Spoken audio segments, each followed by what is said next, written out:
उन्होंने जाकर के 7 स्ट्रैटेजीज बनाई। पहली जो उन्होंने मां से वहीं सीखी कि परिधि पे हमला करो।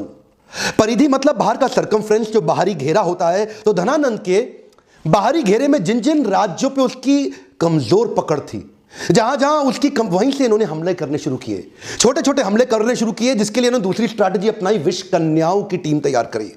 ये विष कन्याओं की सेना क्या होती है? बड़ी सुंदर सुंदर खूबसूरत लड़कियों की एक सेना तैयार करी, जिनको थोड़ी थोड़ी मात्रा में विष दे दे के उनको विष कन्या के रूप में तैयार कर दिया। ये पहली बार हुआ, इससे पहले कभी नहीं हुआ। दुनिया भर में बहुत सारे काम चाणक्य ने पहली बार किए, और ये विष कन्याओं की सेना वहां के परिधि के राजाओं को चूम कर अपने चुंबन से उनको विष देकर समाप्त कर देती थी। इतना ही नहीं, इसके बाद इन्होंने तीसरी स्ट्रैटेजी क्या अपनाई? जासूसों की सेना बनाई। इतने जासूसों को ट्रेनिंग दी कि जासूसों को कैसे बढ़िया जासूसी करके सारी खबर अंदर की लाके देनी है। अब चाणक्य को समझ में आ गया, स्ट्रैटेजिकली चलेंगे। ये क्या कहते थे? शत्रु के साथ लेकर के कभी गुस्से से शत्रु के बारे में मत सोचो। अगर गुस्सा आ जाएगा शत्रु के खिलाफ तो आपकी एनालिटिकल एबिलिटी खत्म हो जाएगी।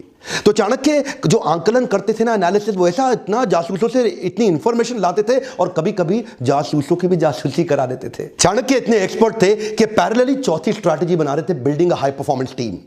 ये इन्होंने कैसी करी? इन्होंने वात्सायन मुनि का एक वेश धारण कर लिया, और ये जानते थे कि अगर बड़ी सेना बनानी है तो उनके मन, बुद्धि और आत्मा को जीतना पड़ेगा।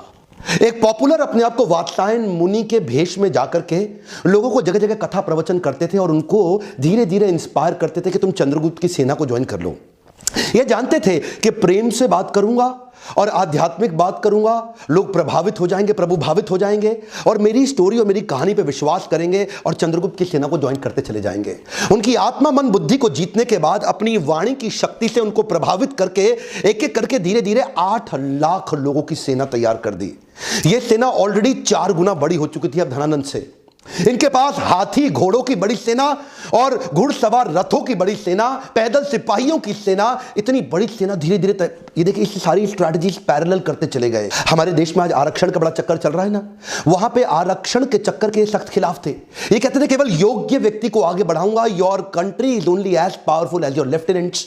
तो अपने लेफ्टिनेंट को चूज करते थे, जो आदमी योग्य है उसी को आगे बढ़ाते थे। उनके ट्रेनिंग कैंप्स पे क्या कहते थे कि राजा को अपने आसपास के लोग बुद्धिमान और योग्य रखने चाहिए, चापलूस लोग नहीं चाहिए जो केवल आपकी तारीफ करते रहे। चाणक्य श्लोक बोलते थे, दुर्जनेषु च सर्पेषु वरम सर्पो न दुर्जना, सर्पोदंशति कालेना दुर्जनस्तु पदे पदे। चाणक्य कहते थे दुर्जन मतलब दुष्ट व्यक्ति, और सर्पेशु मतलब सांप, इन दोनों में से सांप अच्छा है। वरम सर्पो न दुर्जना, दुर्जन को छोड़ दो, सांप के साथ रह लो। सर्पोदंशति कालेना दुर्जनस्तु पदे पदे, सांप तो एक ही बार काटेगा, एक ही बार डसेगा, लेकिन दुर्जनस्तु पदे पदे, दुर्जन व्यक्ति हर कदम पे आपको डसेगा, हर बार डसेगा। इसीलिए क्या कहते थे कि मैं टीम ऐसी तैयार करूंगा जो केपेबल लोगों की हो और दुर्जन ना हो। तो ये एक हाई परफॉर्मेंस टीम तैयार करते गए, और साथ साथ ये छापामार युद्ध के छोटे छोटे प्रयास करते गए। ये इनकी अगली स्ट्रैटेजी समझिएगा। एक तो देखिए होता है कि टेस्ट एंड लॉन्च, और एक होता है लॉन्च एंड टेस्ट।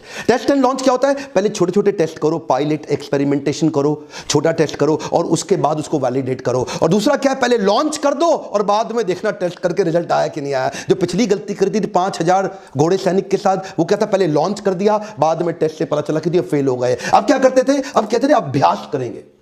बोले प्लानिंग और प्रैक्टिस में फर्क है। प्लान तो आपका ठीक हो गया, लेकिन छोटी छोटी प्रैक्टिस करेंगे। तो छापामार युद्ध परिधि में लगातार करते रहते थे। उससे इनकी प्रैक्टिस बढ़ती चली गई, इतनी प्रैक्टिस बढ़ गई कि उसके बाद वो टेस्ट एंड लॉन्च, इतने सारे टेस्ट कर दिए कि ताकि बड़ा हमला करने पे दिक्कत ना आए। और अगली स्ट्रैटेजी में इंटरनेशनल अलायंसेस बिल्ड करके अपनी ताकत और अपनी सेना को बड़ा करते गए। कश्मीरी राजा प्रवर्तक को उन्होंने अपने साथ में लिया, और बाहर से कई यूनानी राजाओं को भी अपने साथ लिया, जो ये पिछली बार पहले जीत चुके थे ना सिकंदर को। तो वहां से कुछ यूनानी राजाओं के साथ भी उन्होंने सपोर्ट लिया, पोरस का भी सपोर्ट अपने साथ में लिया, और कई समुद्री लुटेरों को भी अपने साथ में अपनी सेना में बनाया। इतनी बड़ी सेना बना करके ये 7 स्ट्रैटेजीज मिला के इकट्ठे चलते चले गए। एक एक करके अंदर घुस के पूरी धनानंद की नंदा डायनेस्टी को उखाड़ के खत्म कर दिया।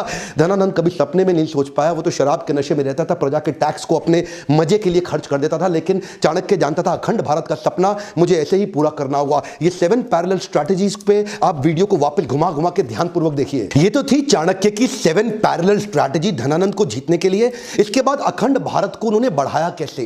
Kabul, Gandhar, Kandhar, Balochistan, Turkmenistan, Kyrgyzstan, Central Asia तक उन्होंने एक छत्र राज्य कैसे एस्टैब्लिश किया, ये अभी नहीं बताऊंगा, ये अगले वीडियो में बताऊंगा। लेकिन अगला वीडियो तभी डालूंगा अगर